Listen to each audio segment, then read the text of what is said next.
जरा सोचो, एक बहुत ताकतवर कुंफू मास्टर सालों तक पहाड़ों पर ट्रेनिंग करने के बाद वापस मॉडर्न दुनिया में आकर रहने लगे। रोजमर्रा की चीजें भी उसके लिए कितनी अलग होंगी, देखिए हमारी आज की कहानी में। कहानी की शुरुआत होती है एक मंदिर में, जहां एनेक्सिया नाम का लड़का बचपन से कुंफू सीख रहा था। एक दिन उसके गुरु ने उसे वहां के सारे योद्धाओं से लड़ने को कहा ताकि किसी एक को यहां से बाहर भेजा जा सके, क्योंकि अब वहां सबका गुजारा होना थोड़ा मुश्किल था। एनेक्सिया ने बड़ी आसानी से सबको हरा दिया, लेकिन इसका मतलब ये था कि उसे ही मंदिर छोड़कर जाना होगा, क्योंकि अब उसे और ट्रेनिंग की जरूरत ही नहीं है। गुरु ने अब उसे बाहर की दुनिया में रहने की सलाह दी। जैसे ही एनेक्सिया शहर पहुंचा तभी उसकी मुसीबतें शुरू हो गई, क्योंकि उसे तो सड़क तक पार करनी नहीं आती थी। वो अपनी काबिलियत से कूद फांद कर गाड़ियों से बचा, जिससे आम लोग तो उसके दीवाने हो गए। जब रात हुई तो उसके पास खाने को कुछ नहीं था। उसने देखा कि डॉक्टर सुई नाम का एक आदमी खाना लेकर आ रहा था। एनेक्सिया ने खाना चुराने की कोशिश की, जिससे सुई भी उसका पीछा करने लगा। आखिरकार वो नदी के किनारे पर पहुंचे, जहां एनेक्सिया तो पहले ही हट गया, लेकिन सुई पानी में जा गिरा। एनेक्सिया ने बिना समय गवाए उसे बचा लिया और इससे खुश होकर सुई ने उसे खाना दे दिया। वो एनेक्सिया की काबिलियत से इतना प्रभावित हुआ कि उसने खुश होकर उसे अपने साथ काम पर भी रख लिया। डॉक्टर अपनी पत्नी मिसेस सुई के साथ रहता था, लेकिन वो डॉक्टर के भाई के साथ ज्यादा समय बिताती थी। अब एनेक्सिया डॉक्टर के साथ पेशेंट्स का इलाज करने में मदद करता और अपने अलग अलग कर्तव्यों से उनका ध्यान भटकाता। हर शाम डॉक्टर उसे कुछ पैसे देता, लेकिन डॉक्टर की आधी कमाई अपने भाई दोरांग से दवाई खरीदने में चली जाती। उसके भाई का धंधा घाटे में था। एक दिन उसे पता चला कि दाओरोंग ने अपनी दुकान एक कीमती अंगूठी के बदले बेच डाली। सुई को काफी गुस्सा आया, लेकिन दाओरोंग ने कहा कि तू खुद तो सब कुछ छोड़ के बैठ गया था एक लड़की के चक्कर में, मुझे क्या समझा रहा है? बाद में एनेक्सिया ने उससे सच पूछा तो सुई ने बताया कि वो भी ठीक उसी की तरह एक शाओलिन मंदिर में कुंफू सीख रहा था, लेकिन एक दिन उसे एक बेहद खूबसूरत लड़की मिली, जिसे देखते ही वो दीवाना हो गया।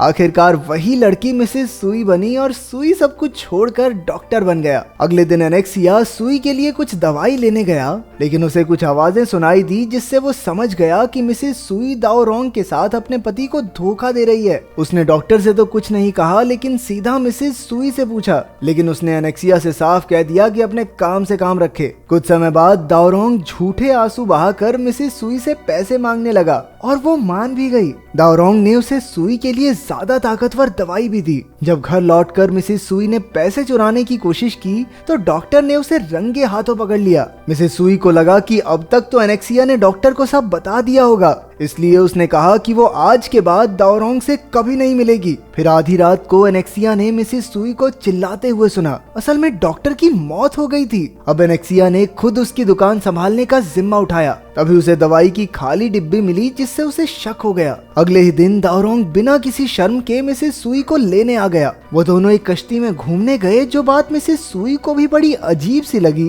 कि दाओरोंग को अपने भाई की मौत का जरा सा भी दुख नहीं था। असल बात तो ये थी कि दाओरोंग ने ही उसकी दवाई में जहर मिलाया था। अब मिसेस सुई गुस्से में उससे लड़ने लगी और तभी अचानक बोट में पानी भरने लगा। वो दोनों अंदर बंद थे और जैसे ही वो डूबने वाले थे, एनेक्सिया उन्हें बचाने आ गया। लेकिन तभी उसे याद आ गया कि इन्होंने डॉक्टर के साथ क्या किया था और उसने उन दोनों को ही डूब जाने दिया। लेकिन अब उसे पछतावा हो रहा था, इसलिए वो शाओलिन मंदिर में जाकर बैठ गया। फिर जब वो दुकान पर लौटा तो उसने देखा कि जाओ नाम का एक लड़का ताला तोड़कर अंदर घुस आया था। वो अपने गुरु से लड़ने वाला था और उसके लिए दवाई लेने आया था। रात को एनेक्सिया भी उसके पीछे गया और देखा कि जाओ और उसका गुरु पेंग दोनों बहुत तगड़े योद्धा थे। लेकिन आखिरकार जाओ ने पेंग की ही तकनीक से उस पर वार किया। अंत में पेंग अपने बेटे के बदले जाओ को अपनी गद्दी देने को राजी हो गया। जैसे ही जाओ खुश होकर जाने लगा, पेंग ने धोखे से वार करके उसे मार डाला, क्योंकि वो नहीं चाहता था कि उसके बेटे की जगह कोई बाहर वाला उसके स्कूल का मास्टर बन जाए। अगले दिन पेंग का बेटा किजी अपने पिता के लिए दवाई लेने आया। किजी को मांस भी पकाना था, इसलिए एनेक्सिया ने उसे अपनी रसोई दे दी। बाद में जब दोनों ने मिलकर खाना खाया तो दोनों को अजीबोगरीब सपने आने लगे, क्योंकि उसमें कोई जहर मिला हुआ था। फिर उन्होंने शराब पीकर खुद को ठीक करने का फैसला किया। ये कौन सा इलाज है भाई? ओ यार, बॉडी में जहर चला गया था, शराब पी लेता हूँ, सही हो जाएगा। वो दोनों एक मंदिर से पैसे चुराने गए, लेकिन वहाँ जियू नाम के एक रक्षक ने उनकी काफी धुलाई कर डाली। किसी तो डरकर भाग निकला, लेकिन एनेक्सिया ने जियू को अपना गुरु बनने को कहा। हालांकि जियू नहीं माना। जब किसी ने घर जाकर अपने पिता को सारी बात बताई तो उसे एहसास हुआ कि ये वही जियू है जिसके साथ पेंग बचपन में कुंफू सीखता था। उधर एनेक्सिया अपना सामान बांधकर फिर से जियू को अपना गुरु बनाने चला गया। उसने झाड़ू पोछा लगाकर भी दिखाया, लेकिन जियू की तकनीक देखकर तो उसके होश उड़ गए। कुछ देर बाद एक लड़की आकर एनेक्सिया से कहने लगी कि उसका सबसे बड़ा सपना है कि उसका एक बच्चा हो जाए। एनेक्सिया ने भी दिल पे पत्थर रखकर कहा कि मैं तुम्हारी मदद जरूर करूंगा। फिर वो लड़की को उस कमरे में ले गया और दोनों ने पूरी रात साथ गुजारी, लेकिन उस लड़की ने अपना नाम नहीं बताया क्योंकि वो उससे फिर कभी नहीं मिलेगी। एनेक्सिया ने ये सब जियू को बताया और बदले में उसकी कहानी पूछी। जियू ने कहा कि जब उसके गुरु की मौत होने वाली थी तो उसने अपनी खास तकनीक जियू को सिखाकर उसे गद्दी सौंपी, क्योंकि गुरु का बेटा पेंग इतना होनहार नहीं था। पेंग ने गुस्सा होकर जियू से लड़कर उसे स्कूल से बाहर फेंक दिया। उसी वक्त पेंग वहां आ पहुंचा और जियू से अपने पिता की खास तकनीक वाली किताब मांगने लगा। जियू ने कहा कि ऐसी कोई किताब नहीं है, लेकिन उसने खुद जो लिखा था उसने वो पेंग को सौंप दिया। पेंग ने तुरंत वो किताब आग में फेंक दी और एनेक्सिया उसे बचाने भागा, लेकिन पेंग ने उस पर भी वार कर दिया। जियू लड़ाई नहीं चाहता था, इसलिए उसने पेंग से माफी मांगकर एक नई शुरुआत करनी चाहिए, लेकिन पेंग के मन में अब भी बहुत जहर था। उन दोनों की भयानक लड़ाई में मंदिर के काफी हिस्से टूट गए। जियू को तेजी से लड़ता देख पेंग अचानक लड़ाई रोककर बाहर आ गया, लेकिन उसने दीवार के उस पार से हमला करने की तकनीक से अंदर की मूर्ति तोड़ डाली। उसके टुकड़े सीधा जियू को लगने ही वाले थे कि जियू ने पत्तियों को हवा में घुमाकर ऐसा रक्षा कवच बनाया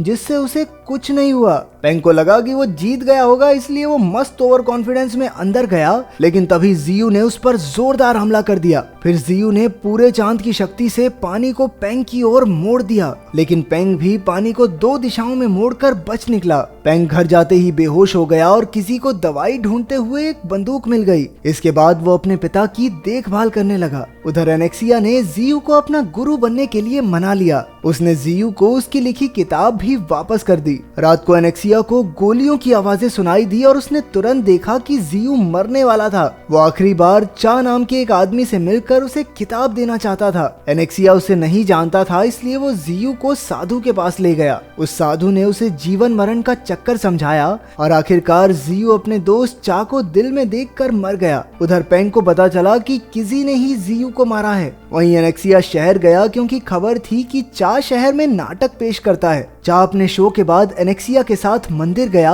और खून से सने कपड़ों को देखकर भी वो माना नहीं कि जियू मर चुका है। उसने ये भी कहा कि तुम कैसे जियू के स्टूडेंट हो सकते हो, वो तो कभी किसी को सिखाता भी नहीं था। तो एनेक्सिया ने उसे सारी बात बताई। चा ने बताया कि वो दोनों कुंफू सीखने से पहले फौज में साथ थे। जब पहली लड़ाई छिड़ी तो चा डरकर भाग गया था, लेकिन जियू ने उसकी मदद की। वो अब अपने दोस्त की मौत का बदला चाहता था। एनेक्सिया ने कहा कि पेंग ने ही उसे मारा होगा। अगले दिन चा ने अपना शो अचानक से बंद कर दिया, जिससे शहर का कमिश्नर काफी गुस्सा हो गया और उसने चा के पीछे पुलिस लगा दी। चा ने बड़ी आसानी से पुलिस को धूल चटा दी। इसके बाद कमिश्नर चा से बदला लेने के लिए पेंग से मिल गया। उसने पेंग को गिरफ्तार करने का नाटक किया और चा को बुलाकर कहा कि जियू का कातिल पकड़ा गया है। ये बात सुनकर वो आने को तैयार हो गया और पेंग, लिरेन और उसके आदमियों ने चा के लिए जाल बिछाया। अगले दिन लिरेन, पेंग और किजी गाड़ी में बैठे देख रहे थे और उसके आदमियों ने चा पर हमला कर दिया, लेकिन चा और एनेक्सिया के लिए इन्हें हराना बाएं हाथ का खेल था।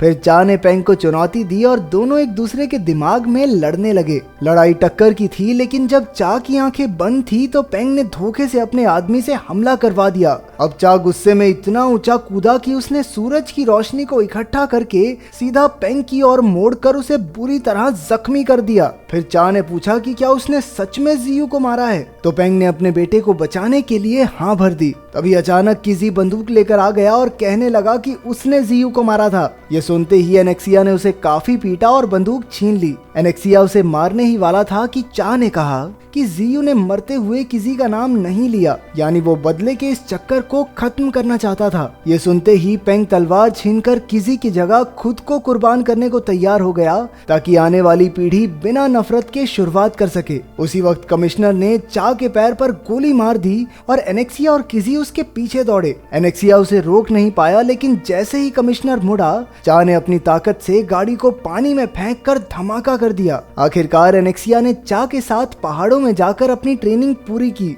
तो टेक्नोलॉजी से लोगों की जिंदगी अच्छी हुई है या बस लाइफ में टेंशन बढ़ गई है? कमेंट्स में जरूर बताना। मिलते हैं अगली वीडियो में।